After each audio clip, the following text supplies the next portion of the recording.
Hello students, in this session we'll be looking into the first unit of A-level physics, that is measurements and their errors. We'll be exploring the second subtopic, limitations of physical measurements. So this is the syllabus for this subtopic, and for the purpose of this video we'll be looking into random and systematic errors, precision, repeatability, reproducibility, resolution and accuracy, and a brief introduction to uncertainty. So out of the hundreds of measuring instruments, here are a few shown, and all these measuring instruments have certain limitations which affect their measurements and their accuracies and precision. So we'll be looking into all these concepts in the future slides. So in colloquial terms, measurement and readings are used interchangeably, but in physics there is a subtle difference between them. So in the case of measurements, if we are trying to measure the length of this pencil, we place one end of the pencil at 0 and we note the value at the other end. So because of this, what happens is at 0 also there is a uncertainty and there is a judgment uncertainty at the other end. So this difference in values is the required value. But in the case of a thermometer, there is no zeroing uncertainty. We just note the value at this end and there is only judgment uncertainty. So this is the subtle difference between measurement and reading, which we'll be using in the future slides and concepts.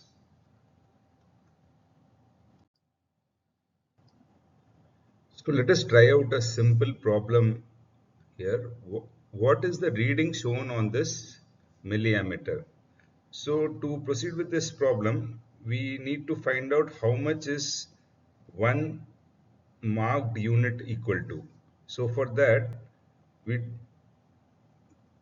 we divide 2 by the number of units, that is 5 units, which is equal to zero point 0.4. So each division is equal to zero point 0.4 milliamperes. So this is 2.4, 2.8, 3.2 and 3.6. So our required value is between 3.2 and 3.6. So the answer is 3.4 milliamperes. So whenever we are doing an experiment, there are two terms which are very important, which is the true value and the measured value. The true value is the actual real value of a physical property that we are trying to measure. But that true value is not known to us, and that is the whole point of the experiment, to get a value which is as close to the true value. Whereas measured value is the numerical result obtained from the measuring instruments.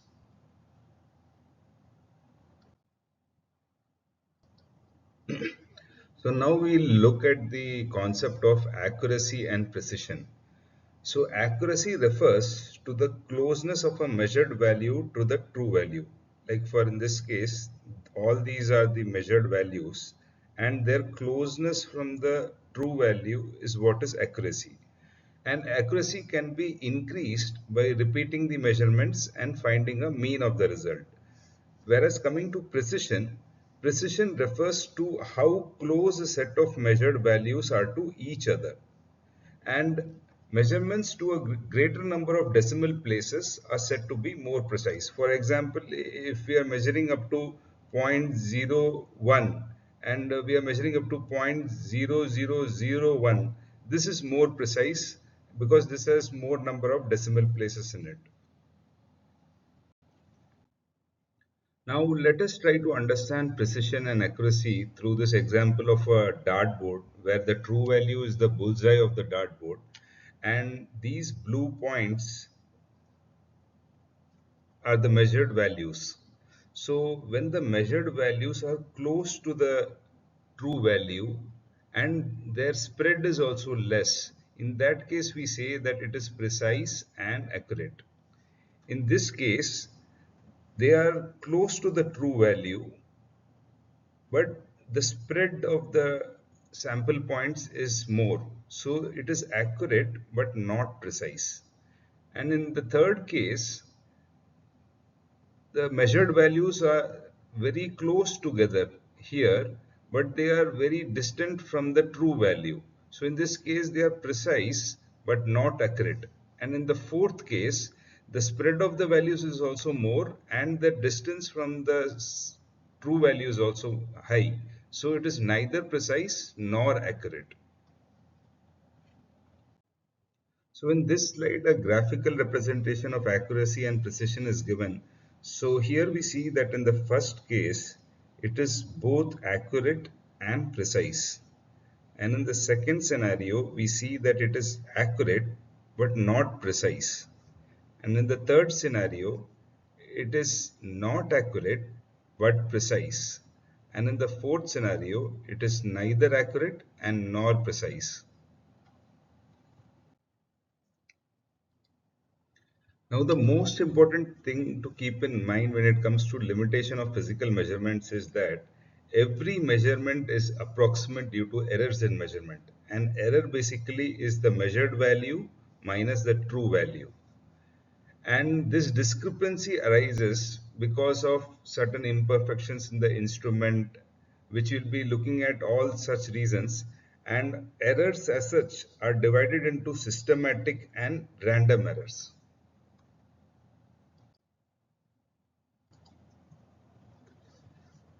So, systematic errors arise from the use of faulty instruments or from flaws in the experimental method, whereas random errors cause unpredictable fluctuations in an instrument's reading as a result of uncontrollable factors such as environmental factors. And systematic errors are repeated consistently every time and they affect the accuracy of all readings. Whereas in the case of random errors, they affect the precision of the measurement. To reduce systematic errors, the instrument should be recalibrated, whereas to reduce random errors, we need to take several times more measurements and calculate an average from them. Example of a systematic error are parallax error and zero error, whereas random error occurs as a result of temperature fluctuations and reaction time. So parallax error and zero error are examples of systematic error. Parallel error where we are not looking at perpendicular to the measuring scale, and zero error where the needle is not at zero exactly at the beginning of the reading. And reaction time, which is an example of random error, which is nothing but when we are measuring time or some other such quantities, there is a delay because of human factor involved in it.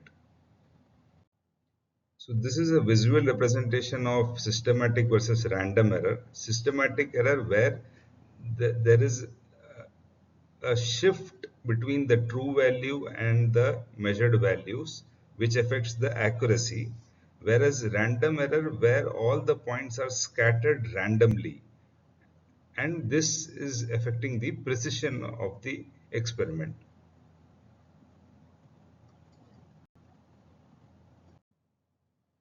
So let's look at this question and try to locate the correct statement. So statement number D says that a systematic error results from different readings each time the measurement is taken. So this is wrong because a random error results in different readings each time the measurement is taken.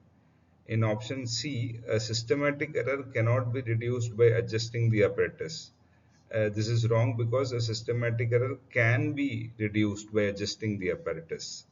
And statement B says that a random error are always caused by person taking the measurement.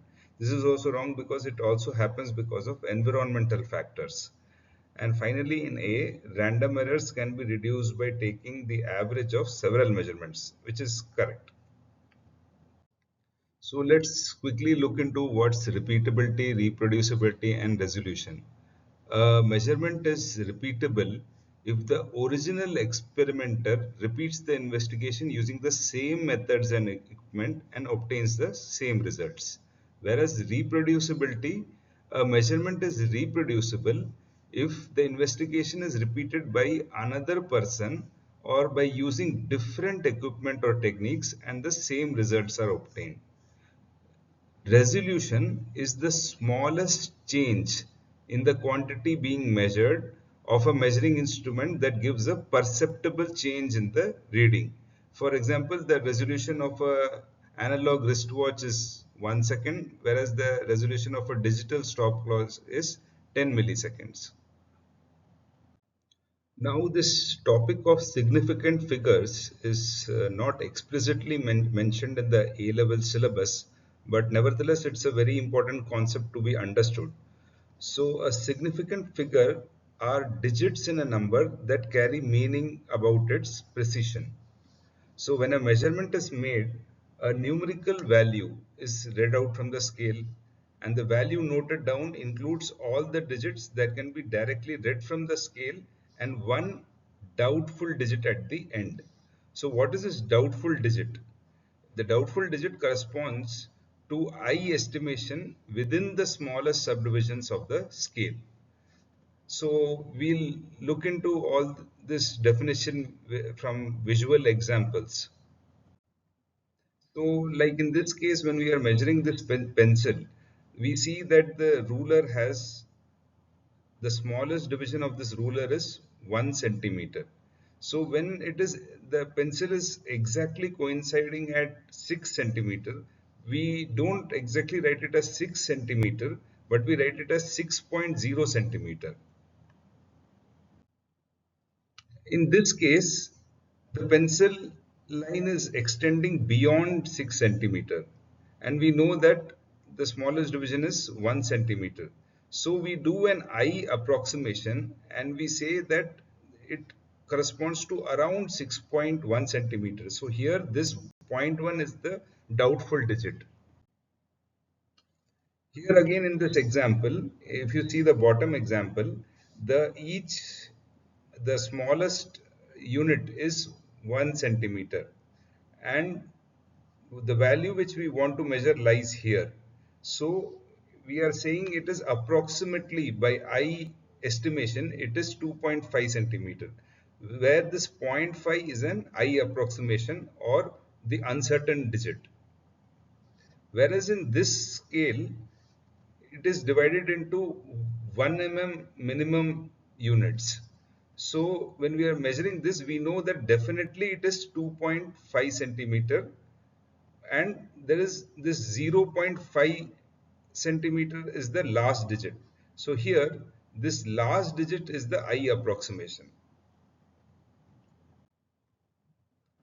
So for measuring the same pencil, when we are using rulers with different smallest divisions, the significant figure is increasing. Here, in the first case, there is only one significant figure. Here we have two significant figures, and here there are three significant figures. So progressively, the precision of the measurement is increasing.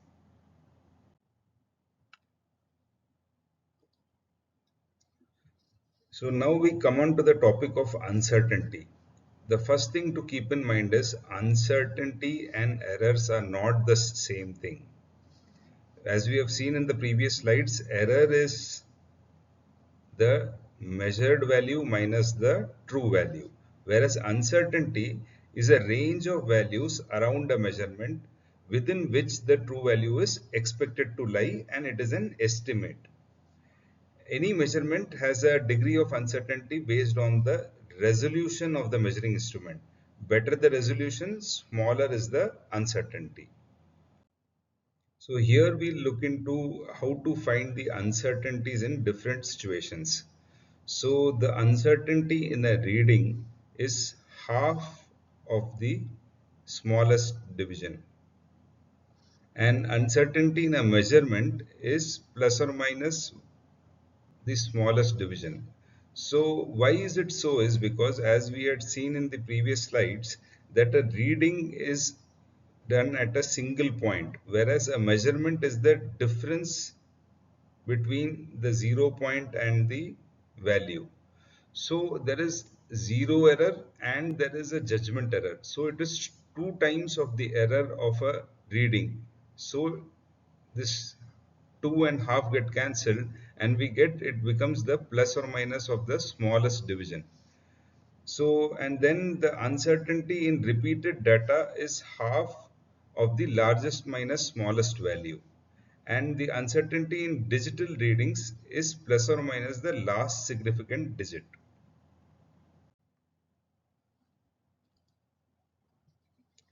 So let's try out this problem. So this shows a thermometer, and we need to find out the reading on the thermometer with absolute uncertainty. So first we'll try to find out what is the smallest division equal to. So that is 30 minus 20 divided by the number of divisions, which is 5. So it is equal to 2 degrees centigrade. So the smallest division is 2 degrees centigrade. And the reading which is shown is here 28 degrees centigrade plus minus half of the smallest unit, which is 2 degrees centigrade. So it becomes 28 degrees centigrade plus minus 1 degree centigrade. So with this, we finish the topics which we intended to. We'll be looking at the future videos. We'll be looking into the other topics.